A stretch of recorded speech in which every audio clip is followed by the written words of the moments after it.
Hey guys, welcome back. We hope you had a good weekend. Today, what we're going to do is take a look at the commonly missed questions from Friday's check-in.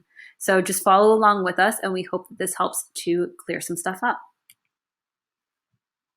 So the first question we wanted to go over was the question that asked which numbers can be placed in the blue cell so that the table of values satisfies the definition of a function.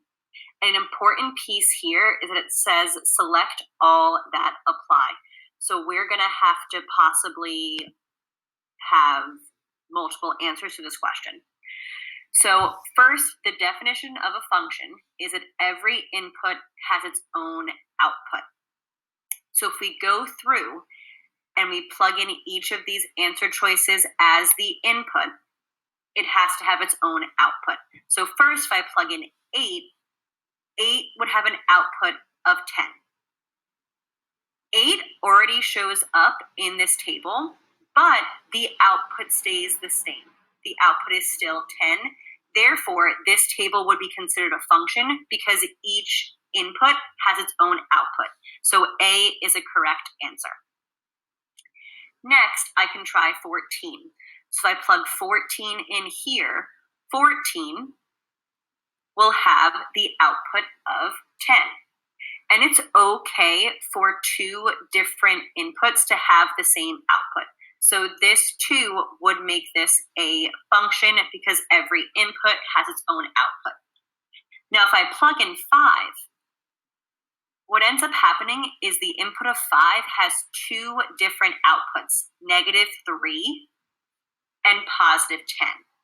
That would make this not a function because that would mean that not every input would have its own output. So C is incorrect. Now, if I try 7, 7 would make this table a function because every input would have its own output. Again, it's okay for two different inputs to have the same output because it would still make it a function that every input has its own output. And then the last one, if I plug in -1, that would make this table not a function because -1 would have two different outputs, 6 and 10.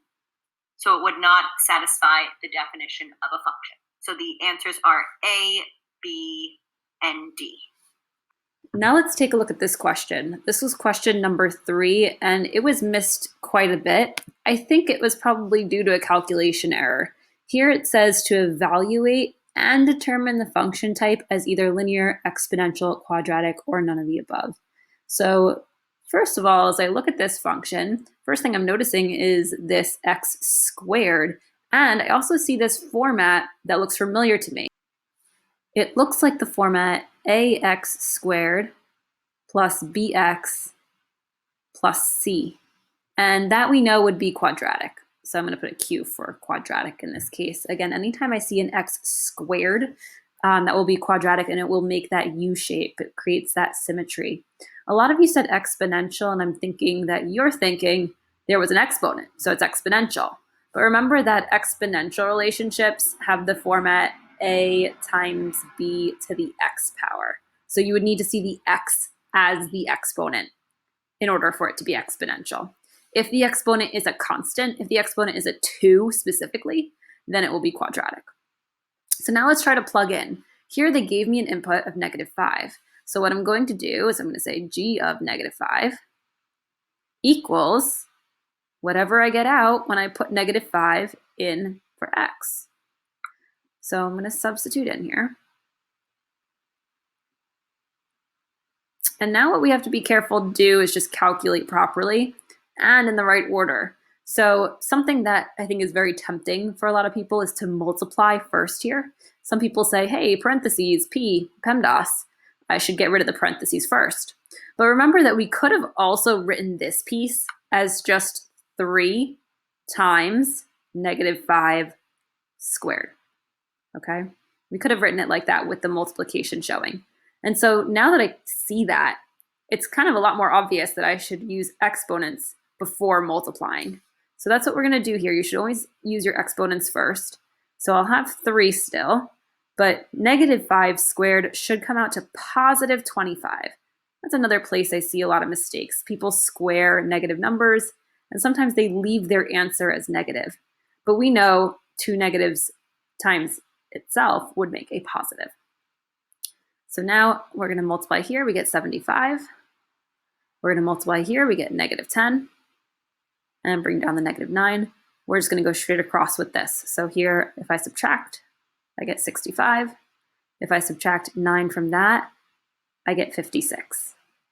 And so that should have been your final answer here. I do think that there are a lot of places where we could make a calc error. Like I said, multiplying instead of raising to the power first is a common mistake. Forgetting that this becomes positive is a common mistake. And then I think, silly as it sounds, just subtracting 9 is a common mistake. A lot of people say that 65 minus 9 is 54, which I kind of see the logic there, but just be careful and make sure that you are subtracting properly. The next question that we're going to look at is question 16. Now, for this question, they give us this graph, and then they want us to evaluate. So it says g of blank equals negative 1. Now, whenever you're evaluating using function notation, it's very important to decide if they're wanting you to find the input value or find the output value. So in this question, negative 1 represents the output value, which we know is the y value. The common misconception here is that a lot of you thought that g of blank equals negative 1, that negative 1 represented your x value. So you use that to work for your graph. Remember that whatever the number is that's inside of the parentheses in function notation, that is your input or your x value. When it says equals the number that's not in the parentheses, that is your output value. So now that we know that we're looking at the output value of negative 1, I'm going to go to the y-axis of the graph and figure out where the graph is intersecting at negative 1, and I can put a dot right there. And here, when the output is negative 1, the input is 0. So I'm going to write that here and fill that out. So 0 should have been plugged into that blank to make this a true statement. The next set of questions that we're going to look at, we were given a graph, a table, and an equation, and we had to either evaluate and compare.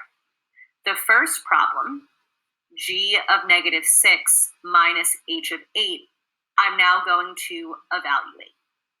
So if I look at g of negative 6, the negative 6 is in parentheses, so that's my x value. So when the input or x value is negative 6, the output or y value is 4. So I'm looking at that point here that I'm circling, so I'm going to write 4 above that. Then we're doing 4 minus h of 8. Now for h of 8, when the input value is 8, I have to plug it into my equation and replace it for x. So I'm going to do some calculations. So half of 8 minus 7. So if I solve, half of 8 is 4 minus 7 equals negative 3. Now, a common misconception here is that 4 minus 7 is negative 3, not positive 3. So that could have been an area where you made a calculation error. So now my evaluation would look like 4 minus negative 3. Another common calc error that we saw on the check-in is that you guys didn't make this minus negative 3 positive. So a lot of you said that the answer was 1, but if I'm doing 4 minus negative 3, that becomes positive. 2 negatives make a positive. So then the answer has to be 7 because 4 plus 3 equals 7. So if we take a look at the next one, guys, it says f of negative 2 times 18. So f of negative 2, I have to look at the graph for f, and the input is negative 2. So if I go to x equaling negative 2, it's right here. The blue f function is right on the x-axis. And what that means is that the output is actually 0. The y value is not, it's not moving up, it's not moving down, it's right on the x-axis. That would be 0. So then what's 0 times 18? Well, what's 0 times anything, right? It should be 0. And now what about this last one? We're asked to compare. So here we're going to be either using, a greater than symbol, less than symbol, or an equal to symbol. So we have to start by calculating what h of 13 would be. And if I do that, I'm going to have to take half of 13. And half of 13 is going to be 6.5. Then we have to subtract 7 from that. And 7 is a little bit bigger than 6.5, so we're going to end up with a negative value. We're going to end up with negative 0.5 or negative half, however you want to look at it. And now we have to compare that to whatever f of negative 1 is. So if I go to the f function, which is our graph again, I go to negative 1, I follow that down. That leads me to an output of negative 1. So I'm comparing negative half to negative 1. And what we have to remember here is that when we're dealing with negatives, the value closer to 0 and closer to the positives is actually the bigger value. So although we know that 1/2 is smaller than 1 whole, a negative half is going to be bigger than negative 1 on the number line. Again, think about the fact that negative half is closer to 0 and closer to the positives. So here we're going to put a greater than symbol in between these two because h of 13 was just a little bit bigger than f of negative 1.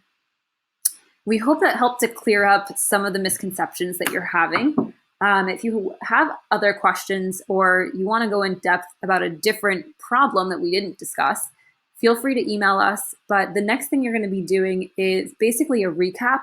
So revisiting these questions that were common misconceptions. And when you go through that, you have to score an 8 out of 9 points.